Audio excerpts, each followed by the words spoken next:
वज़ीर-ए-आज़म नरेंद्र मोदी अपने पार्लिमानी हल्के वाराणसी के दौरे पर हैं। उन्होंने वाराणसी प्रयागराज लेन हाईवे का इफ्तिताह किया।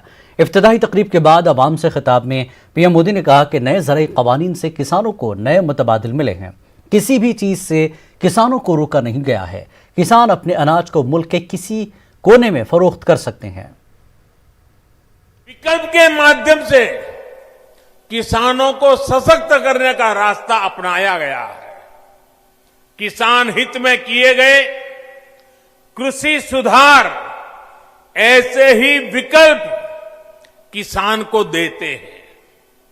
अगर किसान को कोई ऐसा खरीदार मिल जाए जो सीधा खेत से उपज उठाए, जो ट्रांसपोर्ट से लेकर लॉजिस्टिक के हर प्रबंध करे और बेहतर कीमत दे, तो क्या किसान को अपनी उपज उसे बेचने की आजादी मिलनी चाहिए कि नहीं मिलनी चाहिए।